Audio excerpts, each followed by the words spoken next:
It depends on what kind of spiritual level you are. There are several kinds of people who can be breatharian. The people who have done that before, other lifetime. The people who in other lifetime never give any food to anybody else, like not charitable. Then in this lifetime, they don't have the merit of food. Their food account empty. So they have to go breatharian. And for them it's easy also. And another kind of people who are spiritually high and they want to be breatharian, that they can do also. Yeah, okay? Easier if in a former life you did it already, or in a former life you never give food to people who are hungry who came to your door. So it's good that you are vegan, raw, or blending food, or fruitarians. It's good enough already, for my humble opinion. And if you can go breatharian, yeah, go ahead. Okay? Just don't harm yourself. You go until you can. Yeah? And if you see that your body reacts and it's no good and you weaken and you're sick, then stop immediately. Okay? Anything fanatic is no good. You have to see how you can go and what you can do. Okay? There's no need to go to extreme of any kind. All right, you can try that. You can try breatharian if you want. And do some research so that you know what to do. But during the last retreat, I told them already, like generally how. Okay? So maybe if you're interested, you can watch that tape. Then you will consider whether you want to be living on air or not. Okay? Yes. You don't have to just live on air. You can live from the energy from the earth that you walk on. Yes? And the air around you from the sun. And also you can be nourished by your own energy inside, and you can also be nourished by the divine power within you, okay, by the love of God.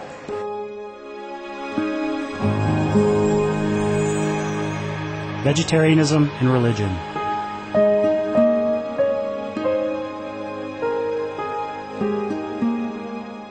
The Baha'i Faith. Regarding the eating of animal flesh and abstinence therefrom, know thou of a certainty that in the beginning of creation God determined the food of every living being, and to eat contrary to that determination is not approved. Selections from the Baha'i writings of some aspects of health and healing. Buddhism. All meats eaten by living beings are of their own relatives. Lankavatara Sutra.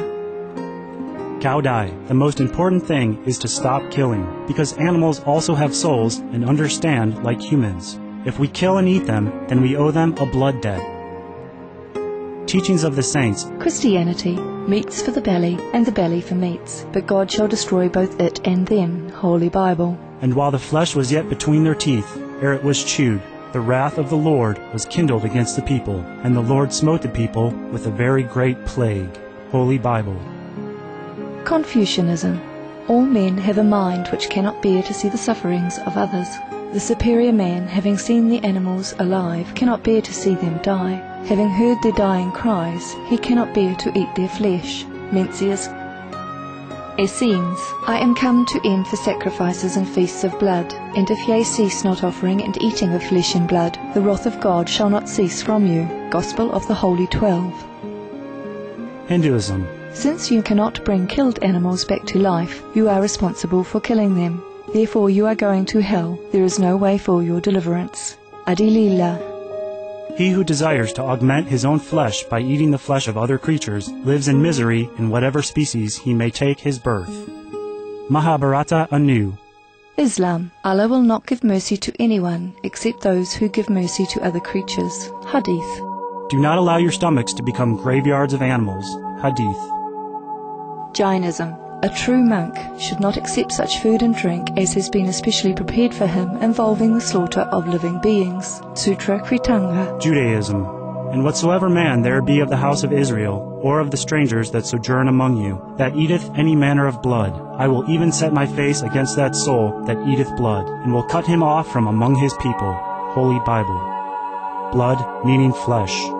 Sikhism. Those mortals who consume marijuana, flesh and wine, no matter what pilgrimages, fasts and rituals they follow, they will all go to hell. Guru Granth Sahib. Taoism, do not go into the mountain to catch birds and nets, nor to the water to poison fishes and minnows. Do not butcher the ox that plows your field, tract of the quiet way.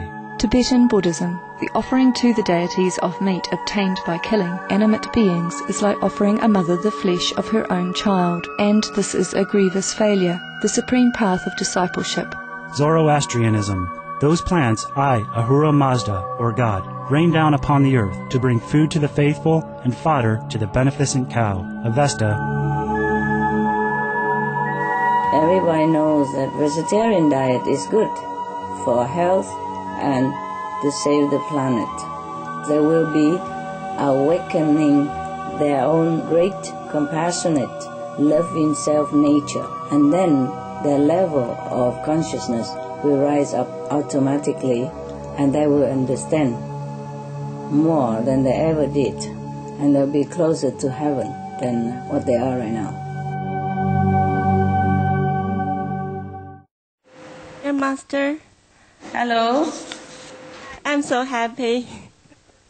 You mentioned in a teleconference in Seattle that even we have enough vegetarian people to balance the karma of killing, still 2/3 or half of the population of the planet will be vanished. My question is, does that mean those meat-eating people have absolutely no chance to survive, and some vegetarian people have to die as well?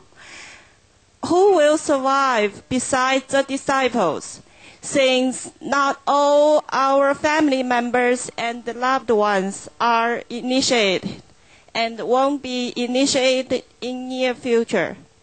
How much chance do they have to survive if they change to vegetarian?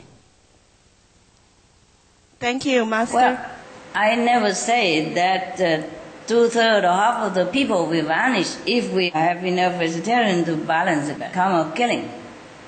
I say if we don't have, then 2/3 of people will vanish. You miss the word don't. One word missing. Sorry, Master. I'm telling you, if we have enough people to be vegetarian, like 2/3 of the world are vegetarian, then we can save the planet. At least these 2/3. And if your family member became vegetarian too, then they also included in that. Suppose they are not vegetarian and they die. Of course, the master power will also have to regulate their karma and take care of them accordingly. Okay? Thank you, Master. I You're love welcome. you with all my heart. Thank you. I love you too. Some of the benefits of a vegetarian diet: lower blood pressure, lower cholesterol levels, reduce type 2 diabetes, prevent stroke conditions, reverse atherosclerosis, reduce heart disease risk 50%, reduce heart surgery risk 80%, prevent many forms of cancer, stronger immune system, increase life expectancy up to 15 years, higher IQ, conserve up to 70% clean water, save over 70% of the Amazonian rainforest from clearance for animal grazing. A solution for world hunger: free up 3,433 billion hectares of land, free up 760 million tons of grain every year, or half the world's grain supply, consume 2/3 less fossil fuels than those used for meat production, reduce pollution from untreated animal waste, maintain cleaner air, save 4.5 tons of emissions per U.S. household per year, stop 80% of global warming, plus more. Hello, Master. Hello. How are you?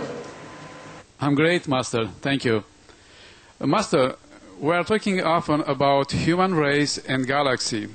But besides humans, what other races are there? We don't know even the basic knowledge about our neighbors. What are the human characteristics that distinguish us from other species? For example, the big guys, are they humans also? Or what other race are they? What are their main characteristics? Is it the physical body or the mental emotional makeup that distinguish us